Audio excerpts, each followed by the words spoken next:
The gulags, as the Soviet forced labor camps were called, were an infamous aspect of Joseph Stalin's regime.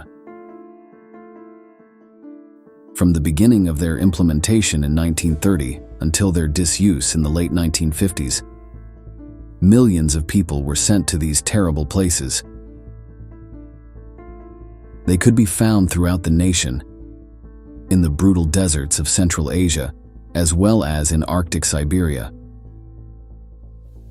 Regardless of their location, the treatment the prisoners received was just as cruel. Subjected to endless days of work, fed on crumbs always ill-prepared for the climate, and constantly subjected to abuse by their captors, more than 1 million would die. But these camps were not intended solely for men. There were a number of them reserved for women, whom Stalin and his followers had branded as traitors. For some of them, the injustice was even worse. Their only crime was being related to political enemies of the Communist Party. Today, in this new episode of Military History, we will tell you all about Alzhir, the most brutal concentration camp for women in the Soviet Union.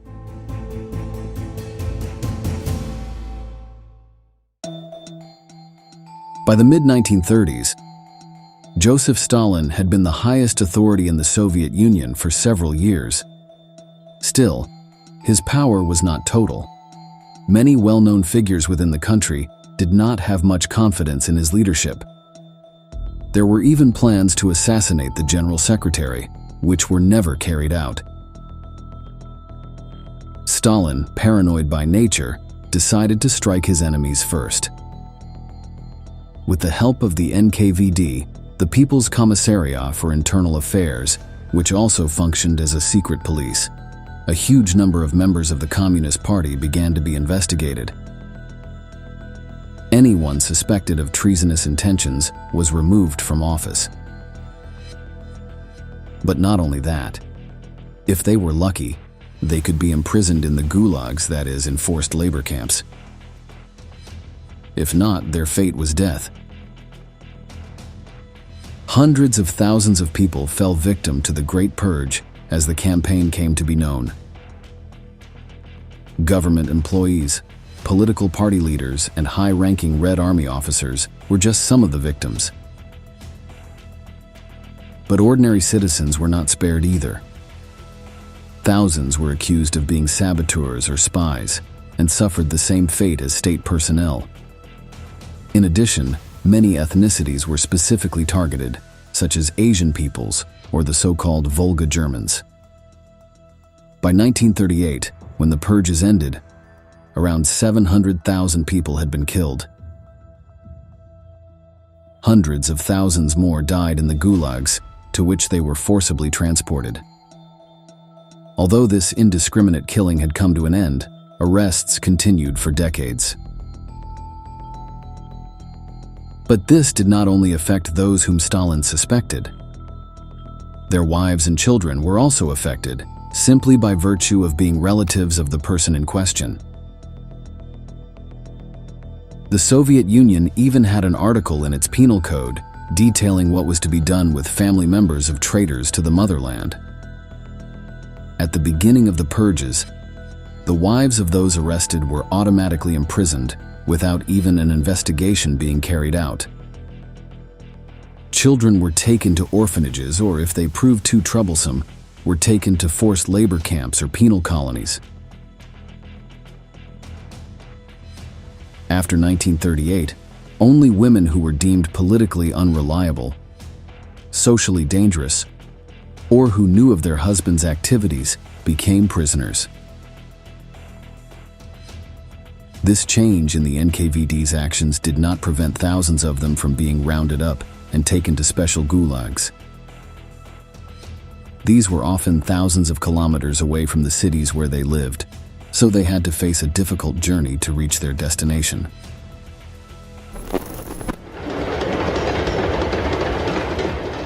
Вот я помню, как я слизывала, ведь мороз был сильный. I remember when there was a hard frost, гайки, болты, которые... Inside the wooden cattle truck, I used to lick the ice off the metal screws and bolts, fearing only that my tongue would stick. Вот так мы That's how we traveled, ехали. for about a month. One of the best known of these camps was located in the city of Karaganda, in the Akmola province of Kazakhstan. It was part of Karlag, one of the largest gulag complexes in the entire Union, and was known as Alzir. This was an acronym for its formal name in Russian. Akmola Labor Camp for Women of Traitors to the Motherland. It was put into operation in 1937, and by the time it was completed, it occupied around 30 hectares.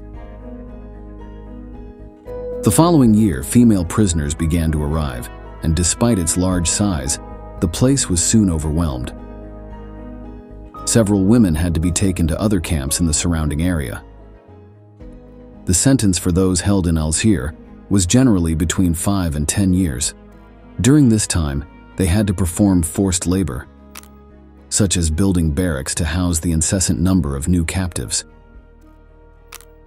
To do this, they had to spend endless hours kneading mud to make bricks, while the clothes they wore did little to protect them from the weather. The hands of many were not accustomed to this type of work, as several had been teachers, scientists, musicians, or artists before being imprisoned. Escape was not an option. In addition to the watchtowers with armed guards, 2 barbed wire fences surrounded the grounds. It was without a doubt, as the detainees there said, a concentration camp. During the first 2 years, the strict regime at the camp placed many limitations on the already marginalized women. Every day at work, the women were escorted by a convoy with dogs and machine guns. Those women were really considered dangerous to the society to the extent that they had to be isolated from the rest of the people. The oldest women, the sick, and the few children who were allowed to stay with their mothers were put to work in embroidery and sewing factories. The temperature in the area was a serious problem. In the summer, the heat was terrible, reaching 40 degrees. But on winter nights, frosts were frequent, bringing the thermometer down to 30 degrees below zero, or even lower. All year round, the powerful winds of the Soviet steppe whipped the faces of the prisoners. Communication with the outside world was strictly forbidden, as no letters could be written or received. Many had no way of knowing what had happened to the rest of their families. Many of these women had been separated from their children, who ended up in orphanages. And after the start of World War II and the German invasion in 1941, the need for information skyrocketed. While their older sons, brothers, uncles, and fathers were fighting on the Eastern Front, the women languished and continued to work. The only news they received came from the guards when they deigned to answer their questions. There were villages around Alzir inhabited by locals, but contact with the prisoners was not allowed. Even many of the Kazakhs were removed from their lands when the detention camp began to expand. Some of the livestock raised by the Kazakhs was used to feed the inmates, although the vast majority of this food ended up in the guards' pots. The detainees' nutrition consisted mainly of potatoes and cabbage. On special occasions, they might receive a piece of bread. The poor diet, coupled with the brutal climate, forced labor and abuse by the guards, meant the deaths of many. On the other hand, the local inhabitants, in a show of humanity and bravery, sometimes helped the women with their food rations. Through the fences, they threw balls of kashk, a type of dried yogurt with ingredients that they could never dream of trying inside the gulag.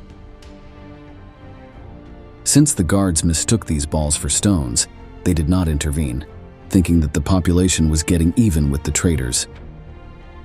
They hid this food and ate it when no one was looking. The camp staff were particularly cruel to the female prisoners at Algiers. As soon as they arrived, the women were taken to the baths to wash, under the gaze of armed men. Many spoke of the shame, fear, and anger they felt in these humiliating moments, while the guards mocked them with tasteless jokes. Sometimes they had to wait completely naked for their turn in the shower.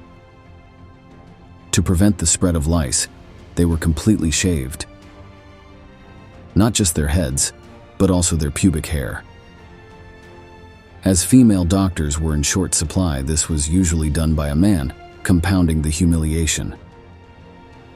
Added to this were physical checkups, where security staff often took liberties with the excuse of searching for objects that might help them escape. No opportunity was missed to degrade the women, who we must remember were there only as relatives of those suspected of being traitors. The vast majority were completely innocent. Sadly, as in many such places, sexual abuse was also common. Thousands of women were raped by the guards, and many of them became pregnant as a result. There are records of around 1,500 births resulting from rape by Soviet officers. Шул лагерде тутукланган кадынлар 5 yıl 6 yıl içinde mesela ne bilmeyim sizge yüzlerinin kichkene ballar doğan. Kaydan o ballar doğan? Yani bu kadınlar hepsileri anda zorlanganlar. Olar tecavüzga uğratılganlar. Ve o balaların endi bir taqdirini bakın. The constant danger of abuse forced some female prisoners to resort to desperate measures. If a man gave them some special attention, they could become his field wives. This guaranteed them protection from attacks by other people. In exchange for sexual relations, they were also often favored with larger food rations or lighter work. It should be noted that even in this brutal place, people were sometimes able to form emotional relationships. Algiers was intended for women only, but this was just one of the camps that made up the Karlag complex. Around it, other centers held male prisoners. Although contact between them was forbidden by the guards, people were occasionally able to engage in brief conversations through the barbed wire.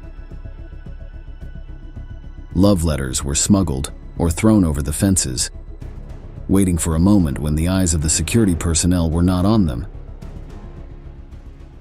There are even records of unofficial marriages carried out behind the barrier.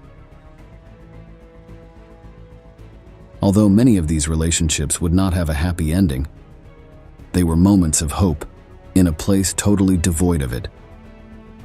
These stories serve as a record of how these people maintained their humanity, even though their jailers tried in every way to eliminate it.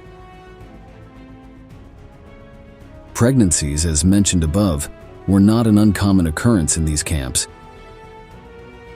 If allowed to continue, women had the right to not work for a month before the birth and for a month after. But if the supervisors needed to meet the production quota of the camp, they could decide to perform an abortion. Of course, without consulting the opinion of the prisoner. These terminations were often carried out by very unskilled personnel, and several are known to have ended in the death of the patients. In other cases, the women themselves decided to stop the unwanted pregnancy, going so far as to stab their bellies with the needles they used for sewing. Such was the brutal desperation caused by carrying the child of their torturers. Sometimes, if the pregnancy was allowed by the authorities, the women could see an improvement in their treatment. The guards were forbidden from physically punishing them. The work was less hard, and during their last month, they were excused from duty entirely. In special cases, they were even released from the camp before serving their sentence. When the prisoners heard these rumors, a few of them actively sought to become pregnant. Others did so for different reasons. The hope of a child gave them something to strive for and brought them closer to the life they had had outside the gulags.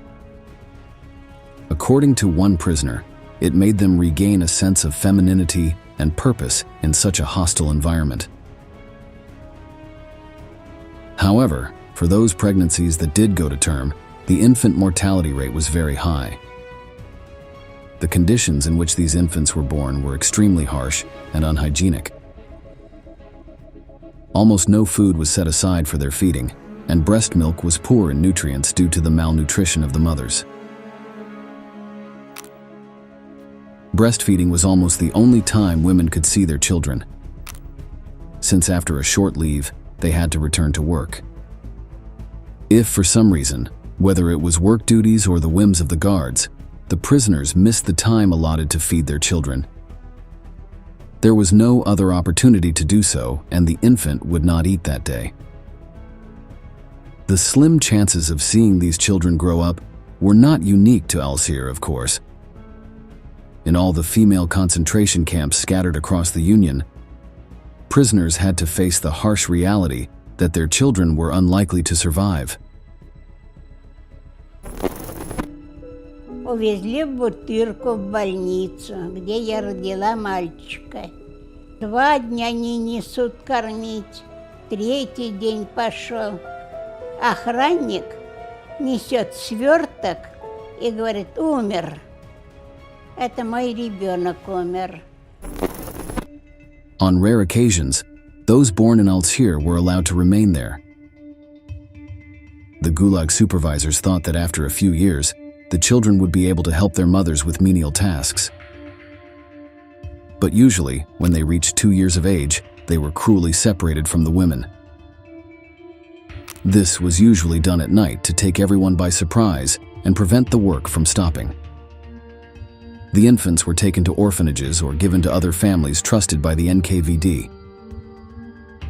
Their fate was never revealed to their mothers, so even if they were released, tracking down their child was a nearly impossible task. As we told you before, many saw these children as the only reason to continue enduring the brutal treatment of the camp. In this sense, when separated from their children, they sometimes threw themselves against the barbed fences, seeking to end their lives. The anguish of these women continued for decades.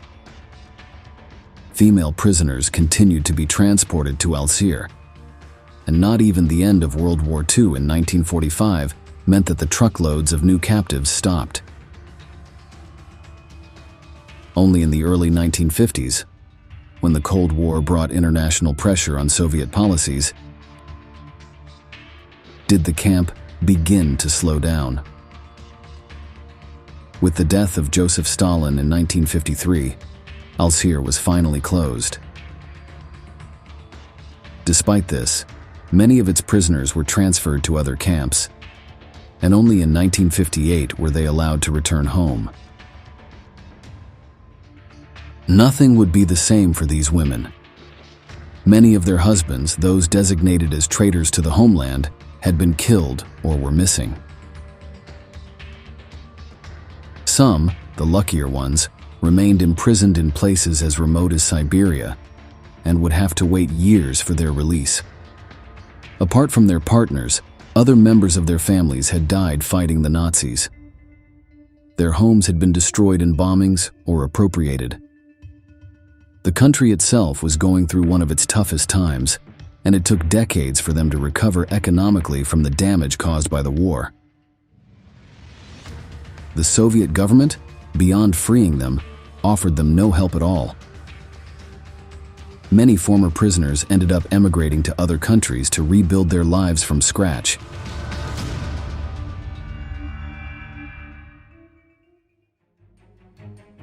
It is believed that between its opening in 1938 and its closing in 1953, approximately 18,000 women passed through Al-Sir.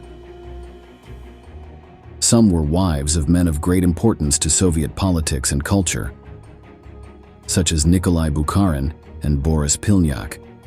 Even the mother of Maya Plisetskaya, one of the most important ballerinas of recent decades, passed through this terrible place.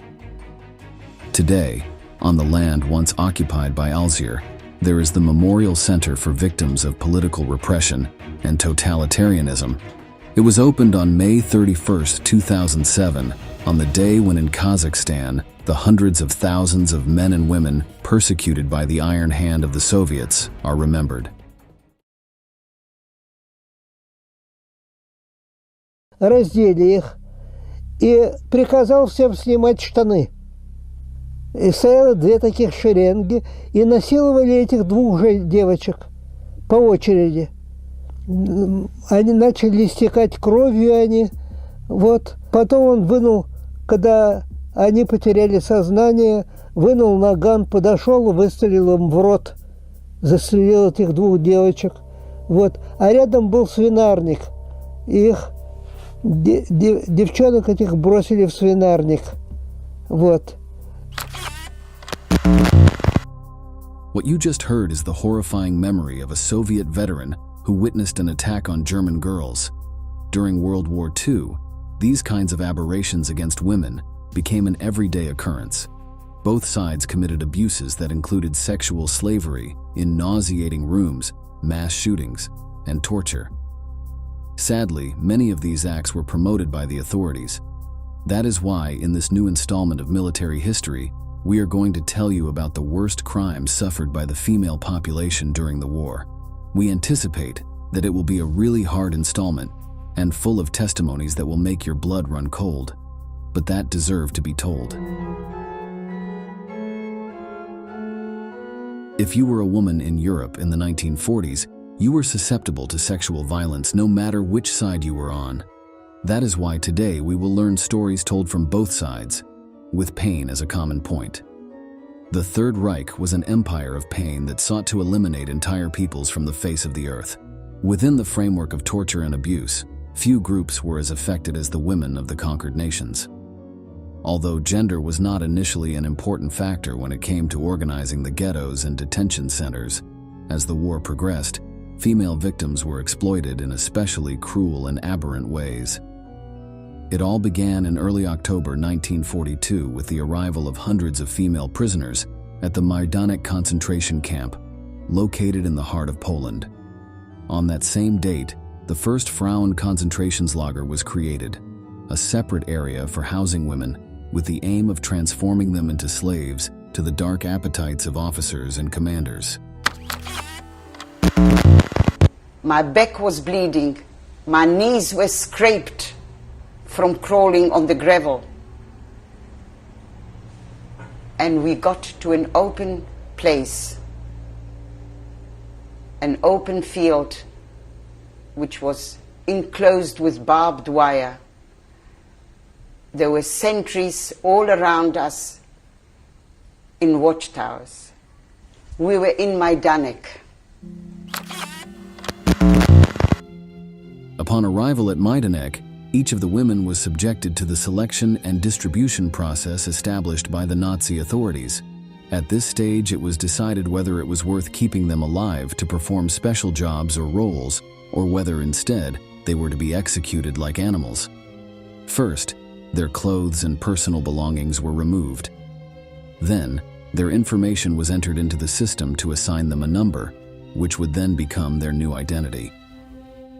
Before going to their miserable quarters, they were humiliated in disinfection showers.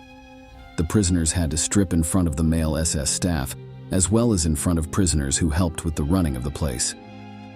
Later, we will tell you about the dark rewards that these prisoners received for cooperating with their captors. In her testimony, survivor Jadwiga Wegzeka recounted this traumatic process. One of the first things that struck us was that it was absolutely necessary for us to strip in front of all the staff. They were all men, most of them German. Resisting was our first reaction. We did not want to take off our clothes, but if we did not, they beat us and shouted at us. Already wearing their assigned clothes, they were escorted to the filthy barracks that would be their new home. Although this first encounter with the savage SS men was terrifying and disgusting, the prisoners did not know that it was only the beginning of a series of abuses and hardships that they would suffer within the camps. One of the darkest and most depraved secrets of Nazism is that, within concentration camps, such as Sachsenhausen, Dachau, and Auschwitz, prisoners of various ethnic origins were forced into prostitution. Within these establishments of terror, militarized brothels operated that had different objectives and rules, but in all cases shared the same brutality and dehumanization of their victims. The first and most famous of all the brothels established within concentration camps was opened in Mauthausen in late 1942. It was a space for SS officers and other German employees to vent their sexual desires while humiliating female prisoners. 10 girls were chosen to serve between 300 and 500 men each. The calculation was based on the maximum stamina of the female body, with the calculation of her capability for a certain amount of time. If the chosen girl failed to meet the plan, she was sent back to the camp. The place was so successful that within a few months, similar centers were opened throughout the German camp network. In general, the brothels were built as barracks surrounded by barbed wire and large walls that kept the place isolated from the rest of the camp population. Inside, there were small individual rooms that were occupied by between 10 and 30 young and, within the possibilities offered by the context, healthy women. There they were controlled by a female supervisor who was called Aufseherin, and if you think that because she was a woman, she had an ounce of compassion for her fellow men, you are wrong. These guards were usually the most bloodthirsty and violent in the entire system of the Third Reich. The brothels operated only in the afternoon and were especially aimed at visits from SS officers. The main argument had to do with a sexual delirium on the part of Heinrich Himmler, who feared that the lack of relationships could generate contagious cases of homosexuality among the troops of the Third Reich. On the other hand, he believed that those subjects who already had homosexual tendencies could be corrected by being forced to be with a woman, a sort of conversion method. That is why ensuring a constant supply of slave prostitutes became a state policy. Some prisoners were rewarded with visits if they collaborated with special jobs or provided inside information to the authorities, but only if they were not of Jewish origin. The latter were strictly prohibited from any kind of recreational activity, and that included visits to Nazi brothels. SS soldiers had to write down their name in one of the free times that were on the place's calendar. Then, the officer chose from the photos of the available girls until he found the one that fulfilled his perverse fantasies. Finally, he paid 2 marks for a 15-minute meeting. The payment was to make the systematic violations that occurred there look like an exchange of money or a simple labor relationship between parties. Of course, the reality was much darker. Women could not refuse any of the encounters or ask for breaks. The situation of women, when compared with their conditions in times of peace, was horrific. Every day, each woman had to satisfy 8 men, each of whom was granted 15 minutes. Privacy was out of the question. All the rooms were provided with holes through which garrison soldiers had to monitor the entire process. Talking during the act was strictly forbidden. There are chilling stories that claim that, in addition to regular abuse and beatings, the most savage officers tattooed the words "country bitch" on the stomach of the victims, a mark of shame and humiliation that would accompany them for life in the miraculous event that they were able to survive this hell. Other women were forcibly sterilized or had abortions performed without any kind of sanitization of the instruments, which resulted in the loss of their reproductive capacities. Sexual encounters were multiple and violent, so women who were sent to the barracks were frequently replaced by substitutes due to severe cases of fatigue or even diseases acquired in the brothels. In the event of recovering from their ailments, they returned to the macabre rooms to await the visit of dozens of SS officers. If their condition did not improve, they were sent to the gas showers to end their lives as if they were an object that had exhausted its usefulness. While the Third Reich prided itself on protecting the morals and combating the savage behavior of other, supposedly inferior peoples, it simultaneously controlled a series of brothels where thousands of women were kept enslaved. Worse still, completely ignoring its racist and segregationist theories, women from communities considered inferior, such as the Balkans, the Gypsies, and even the Jews, were victims of the SS officers. Women were almost assured that if they performed their duties honestly and well for 6 months, they might even be released. Of course, few people believed these empty promises, but there was always hope, so the women agreed to all conditions. The camp brothels lasted until the end of the war and were liquidated at the same time as the concentration camps. Unfortunately, the Third Reich was not the only front that carried out atrocious activities against the female population. On the other side, there were men who were equally violent and savage. Soviet forces committed numerous crimes against women of various nationalities, but, for obvious reasons, the German women got the worst of it. It is known that the first cases of rape perpetrated by the Red Army occurred in March 1944 during the Battle of Romania, in the framework of the Budapest Offensive. There, the soldiers of Moscow unleashed months of fury and frustration against the women of the towns they were supposedly liberating from the yoke of National Socialism. From that battle onwards, the socialist advance was unstoppable and was accompanied by sexual violence. Within German territory, it is often said that the first massive attacks occurred on October 21, 1944, when Stalin's troops crossed the bridge that spans Lake Ungarap on the border between Poland and Germany. As they conquered territory in their long campaign to defeat the Third Reich, the Red Army carried out robbery, massacres, and mass rapes, crimes that were strongly motivated by a raw hatred of the enemy. In the eyes of the Soviet troops, on the other side was a heartless race that sought to conquer Europe, so it was not only valid but also necessary to commit acts of brutality to prevent those goals from being realized. Let us listen to the testimony of a Russian soldier who witnessed these atrocities. Наша пехота и танкисты сбрасывают все эти повозки, фургоны, машины в кювет. И пока они сбрасывают, солдаты срываются со своих мест и начинают насиловать женщин, немок. И вот мой взвод собственный, все мои солдаты бросаются и насилуют немок.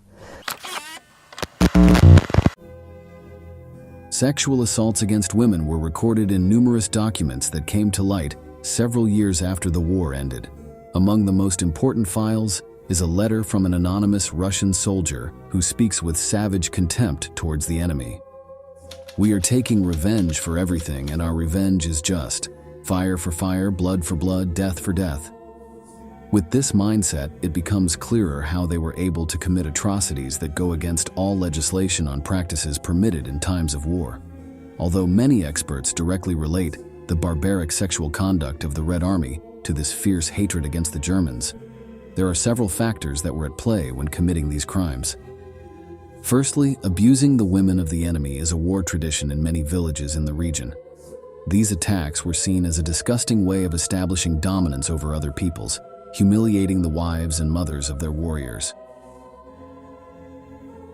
Another key factor that led to the large number of abuses carried out by the Soviets was their pathological consumption of alcohol during the war to withstand the cold and hardships of World War II. Many of the troops were on the front lines completely drunk, with their senses dulled to be able to withstand the brutality. The problem is that this sedative liquid also encouraged violence against the prisoners.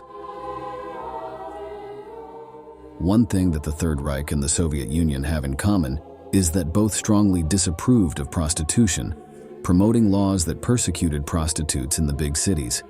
However, while Nazism established huge militarized brothels exclusively for its soldiers, Stalin's men did not have such infamous services. In the absence of contact with women, Soviet soldiers resorted to savagery and systematic attacks on remote communities. Generally, the most violent reports came from small rural villages whose inhabitants did not have the means to defend themselves or report what had happened. Only over the years have these cases come to light as part of movements seeking to expose the abuses committed, but little discussed during World War II. But nothing is more shocking than hearing these stories from the mouths of those who lived through them. This Russian veteran recalls seeing an entire platoon attack 2 young German women. Майор Андрианов построил всех своих штабных работников, шоферов в 2 шеренги, приказал раздеть поймали этих девочек, раздели их и приказал всем снимать штаны. As Allied troops entered German territory during the final months of the conflict, was no longer an isolated affair, reserved for small towns. During 1945, sexual assaults by Allied forces, particularly by Soviets and Americans, increased exponentially. While there are no concrete numbers due to the nature of these crimes and the difficulty in reporting them, it is estimated that at least 100,000 women were raped in Berlin, causing an unprecedented increase in abortions and births in German hospitals. Like a wild epidemic, this wave of sexual violence caused the deaths of at least 10,000 victims, although the number expands if we consider deaths from disease, injury, and suicide. Some historians claim that throughout Germany, 240,000 deaths occurred directly or indirectly related to Allied aggression. The hardest part is that German women in the major cities of the Reich were not only victims of the soldiers occupying the territory, but their rapists were now the law. Imagine finding yourself in that terrifying position. The person who has just abused you is also the ruler of your community, dictating the new law that will govern from that moment on. This is why it is known that many young women were raped up to 50 times by different perpetrators, which makes the capture of Nazi Germany one of the largest epidemics of sexual violence in modern history. According to historian Antony Beevor, whose books were banned in Russia in 2015, there are documents that prove that the Soviet authorities were aware of what was happening to their troops. They were well aware that there were depraved elements wreaking havoc among the female population of the liberated villages, but they chose to treat that problem with caution in order to focus on the more epic and glorious aspect of the so-called patriotic war. На дороге стоят генералы, наблюдают это, полковники, временные, дальше ехать нельзя, была загромождена дорога. Вышли. И телефонистки мои все смеются. Реакция, они матерщиницы все были. There are records of at least 4,148 Red Army officers who were punished for some kind of sexual misconduct, which could refer to anything from a forced kiss to the rape of dozens of women. One of the clearest stories about the political circle's knowledge of these attacks involves the historic leader Joseph Stalin. In late 1944, the Yugoslav partisan Milovan Djilas contacted the main reference of the Soviet Union to report mass rapes in his country.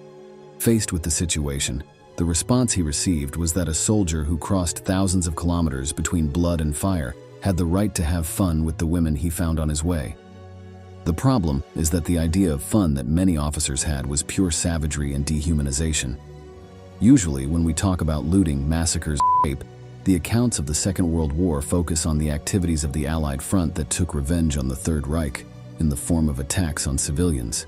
However, the Nazis also took it upon themselves to spread their brutality beyond the limits of the concentration camps, especially against female soldiers operating in the ranks of the Red Army. A mixture of racial hatred, military strategy, and misogyny. Before continuing with the torments suffered by female troops, it is important to highlight the substantial differences that existed between Soviet and German troops.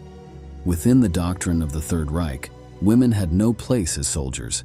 Their work was limited to guard duties, surveillance, and bureaucratic roles. In contrast, for the force commanded by Stalin, women could occupy all kinds of military positions, whether as mechanics, snipers, tankers, and so on. That is why nearly 1 million Russian women actively participated in combat. Taking this into account, it is clear that the reaction of the German officers to this was first one of surprise and then of profound contempt. In the lens of an enemy that could barely comprehend women in uniform, the Russian women soldiers were probably the most vulnerable of POWs, ordered to be shot dead upon capture. When the Third Reich invaded Russia on June 22, 1941, it managed to occupy large areas of territory in a very short time. This was reflected in an impressive number of prisoners, many of whom were female soldiers. It was a phenomenon that had not been encountered in Norway, France, and Poland. Hitler's officers were disgusted by these Soviet female soldiers, who behaved as if they were their equal. Such was the disgust that on June 29, 1941, Field Marshal Gunther von Kluge, commander of the Fourth Army, issued an order that all captured female soldiers were to be executed immediately and without any prior judicial process. In addition, it was insisted that such prisoners be tortured to obtain as much information as possible, since they were considered more likely to succumb to the macabre German interrogation tactics. Beatings, starvation, and sexual assault were part of the repertoire of Hitler's men.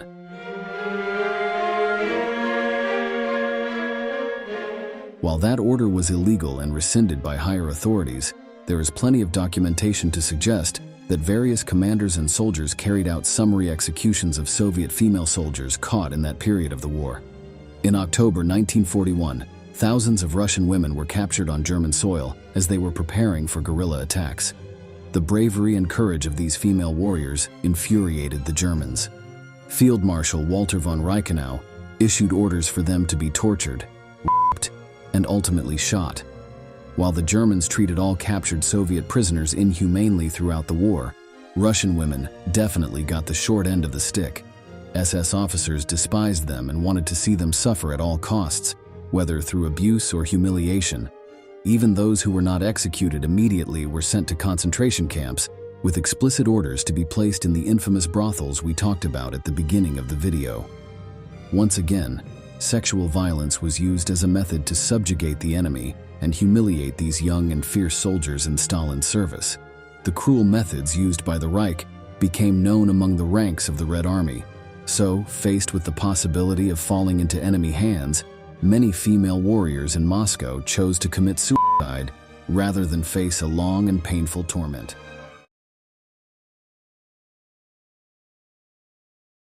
In a regime that created as many monsters as Nazi Germany did, a brigade of sadists stands out from the rest, the executioners serving the sinister desires of Adolf Hitler.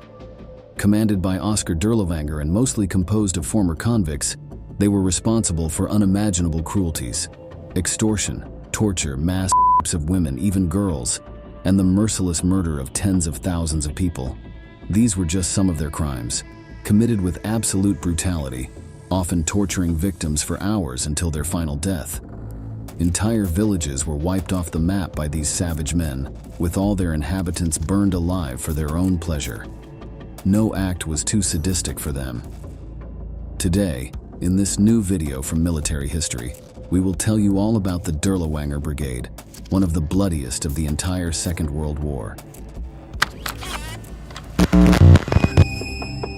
La unidad de Dirlewanger es repudiada por la Wehrmacht y en gran parte de las SS por ser delincuentes, y sí lo eran. Este es uno de los aspectos más asquerosos del Tercer Reich, y es un fruto lógico de los nazis porque movilizaban gente así. To start, we should talk about the dark leader of this unit, Oskar Dirlewanger. He was born into a well-to-do family on September 26, 1895, in the city of Würzburg, then part of the German Empire. At 18, he joined the German army as a machine gunner. Although his voluntary service was supposed to last only a year, World War I broke out in 1914, and his division was sent to fight. He participated in the invasion of Belgium and also fought in the fierce battles on French soil. During this conflict, he was wounded 6 times, but always returned to continue participating in the German offensives. By the time his country signed the armistice in 1918, The injuries he had sustained on the front had caused him to lose 40% of the mobility in his left wrist. However, the physical wounds were not the only after-effects. The horrors of war greatly affected Dirlewanger's personality. After the armistice, he was described as having an unstable and violent character, strongly inclined towards drinking. This was demonstrated by his subsequent actions. In the early 1920s, he joined the far-right paramilitary militias known as the Freikorps. These groups were used by the Weimar Republic, the successor to the German Empire, to fight against communist groups seeking to carry out a revolution in the country. The clashes between the two sides often ended in bloodshed, and it was not uncommon for people to be killed. The Freikorps were violent and brutal against their enemies, proving difficult to control even for the authorities. In one of these confrontations, Dirlewanger was grazed on the head by a bullet, but managed to defeat the communist militia and was celebrated as a hero. During these bloody years, Dirlewanger also pursued academic studies. He was expelled from his first university due to his virulent anti-Semitism, which was not well regarded at the time. But in 1922, he finally earned his doctorate in political science. That same year, he joined the newly formed National Socialist Party, which was quickly gaining followers with its discriminatory ideology. He wasted no time in joining one of its armed wings, the SS, where he would later commit some of his most terrible acts. In 1928, Nazi leaders put him in charge of a textile factory previously controlled by a Jewish family.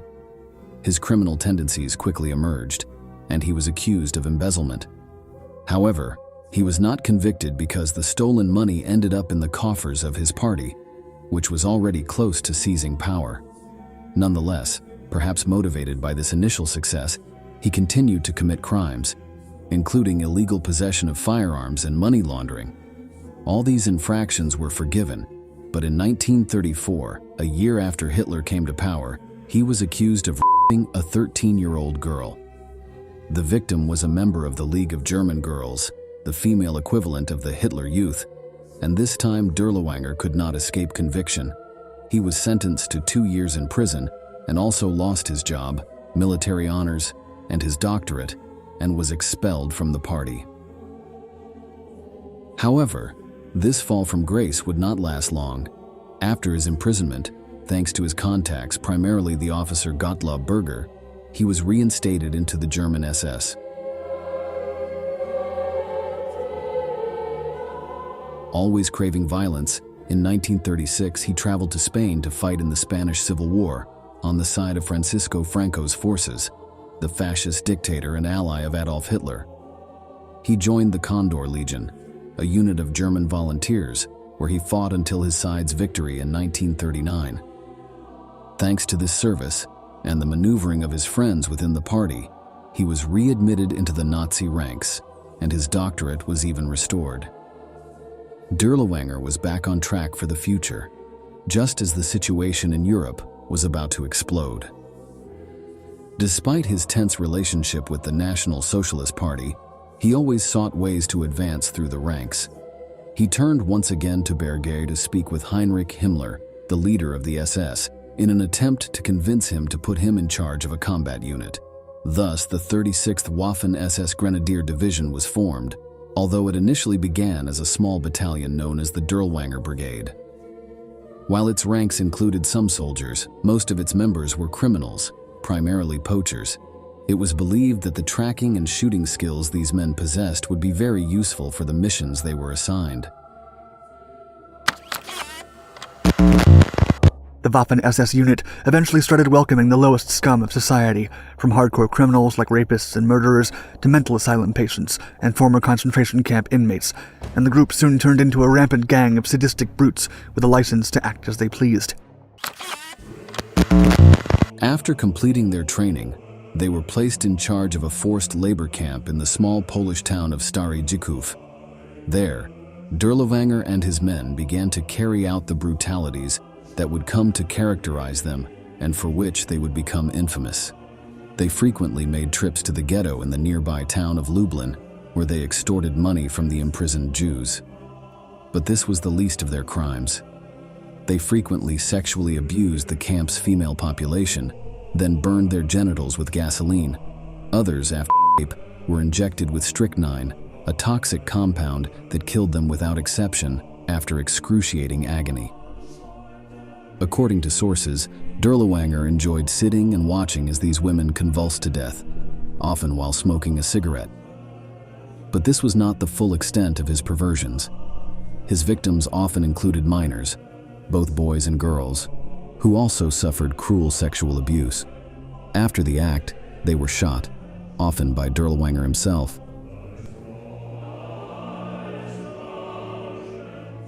This was the modus operandi of his battalion. Those affected by their actions were always killed, probably to ensure that there were no witnesses capable of voicing the atrocities committed by this unit, but also as a warning for the rest of the population of the camp and the nearby ghettos to behave docilely. This group was one of those that started dark rumors, which for a long time were believed to be true. They claimed that they cut up the problematic Jews into small pieces and boiled the fat from their flesh to make soap. There is no proof that this happened, but it is believed to have been a tool of the Nazis to terrorize their prisoners. Although these stories were false, the brutality of the Dirlewanger Brigade cannot be denied.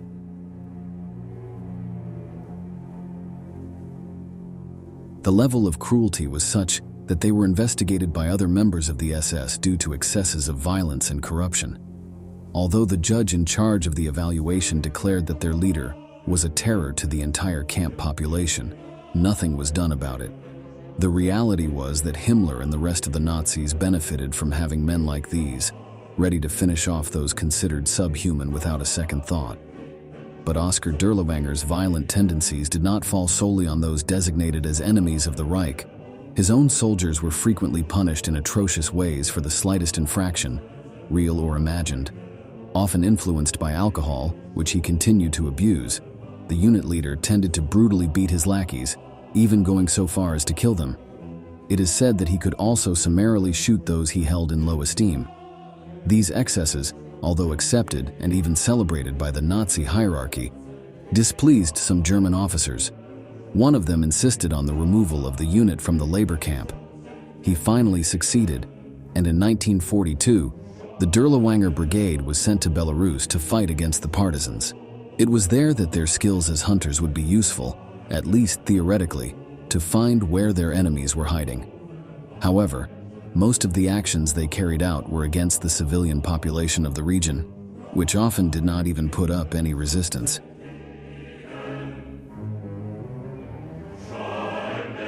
In general, they used one method to finish off their victims.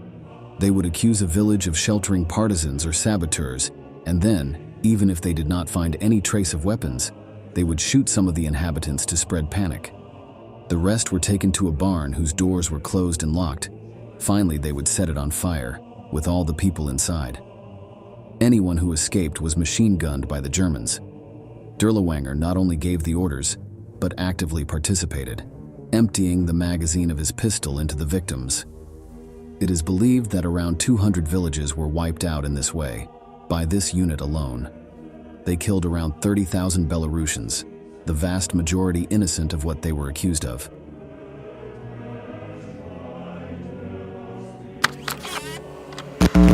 As with the Einsatzgruppen, which were Nazi mobile death squads operating behind the front line in Nazi-occupied Eastern Europe, Dirlewanger's unit made their victims, often naked, kneel down on the edge of a mass grave, and then shot them in the back of the neck with an automatic pistol. Then the bodies dropped straight into the pit. Some villagers were spared, but their fates were no better. Several of them were used as human shields, sent to the front of the battalion in minefields to clear the way. The women Dirlewanger favored were kept as his personal harem, which he constantly abused. When he grew bored of one of them, he gave her to his men or simply killed her. Thus, his reign of terror continued for years, leaving entire villages destroyed and fields full of corpses in his wake. His superiors, far from admonishing him, celebrated his actions, even awarding him the German Cross in 1943 for killing 14,000 partisans. As we mentioned earlier, most of them were innocent and had never held a weapon before being eliminated. They had been killed for the sheer joy of their executioners.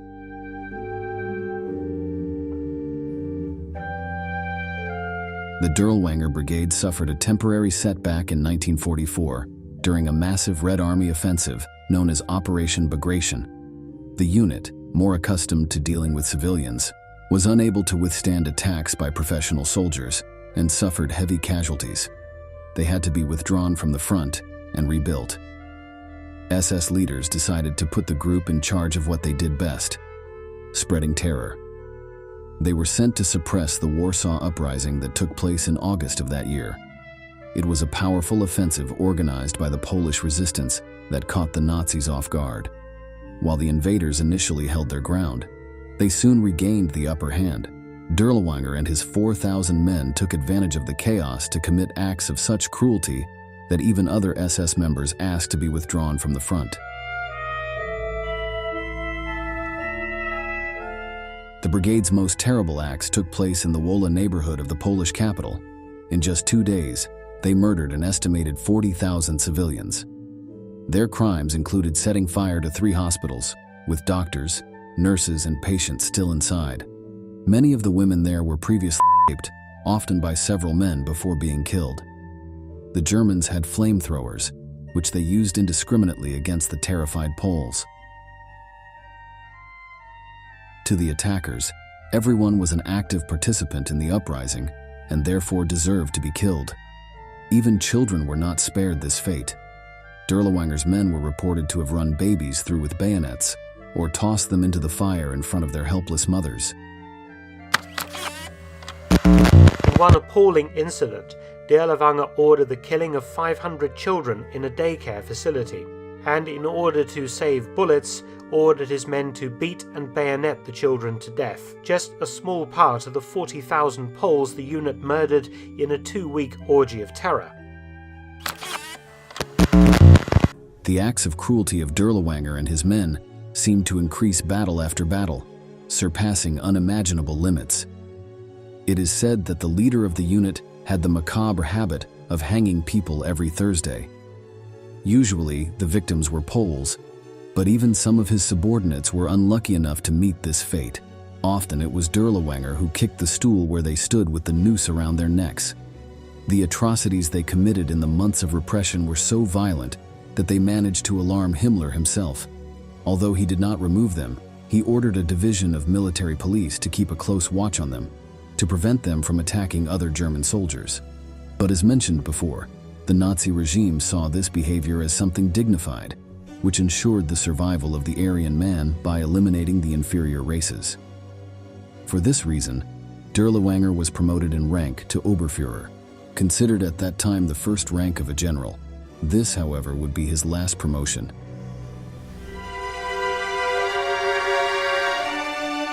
In October 1944, he and his men were transferred to Slovakia to once again suppress popular uprisings, a new scene of their atrocities. Tens of thousands dead, most of them innocent civilians. Thanks to his actions, when the resistance was defeated, Dirlewanger was personally decorated by the winning faction as loyal to Germany. But despite these victories, the Nazis were losing the war.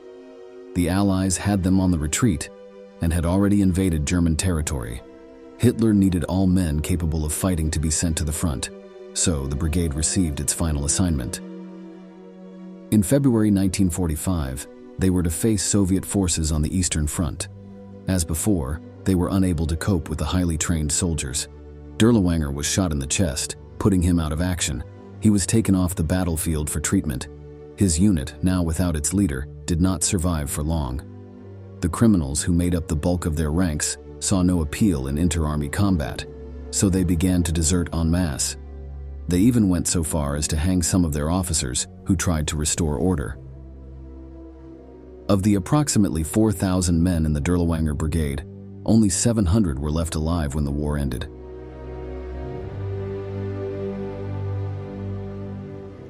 In April 1945, with the German defeat already foreseeable, the brutal division leader fled and hid to avoid arrest. However, in June he was recognized by a former concentration camp prisoner and was imprisoned. A few days later, he died mysteriously. The exact reason is not known. The French who captured him claimed it was a heart attack, but other sources say he was captured by a group of Poles, either civilians or soldiers, who beat him to death in revenge for his actions.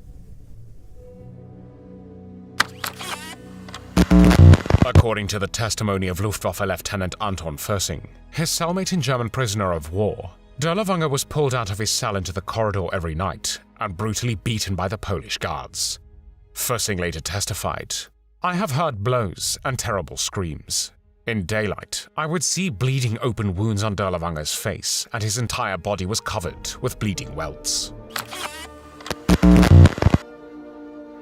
A conclusion that seems very insignificant compared to the acts that Dirlewanger committed throughout his life. However, there were also rumors that he escaped and joined the French Foreign Legion, but his body was exhumed in the 1960s, and his identity was confirmed. There were no doubts about his death, nor that no tears were likely shed for him.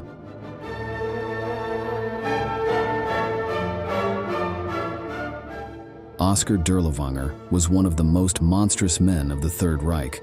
He was classified as a sexual pervert, alcoholic, and pedophile, in addition to being a mass murderer. The men in his brigade, following his orders, were directly responsible for the deaths of tens of thousands of people, most of them civilians. It was even rumored that they committed acts of necrophilia with the bodies of their victims, although there is no solid evidence for this. Whether true or not, the crimes Dirlewanger committed led to him being seen as a living embodiment of evil and depravity, and irrefutable proof that monsters do exist.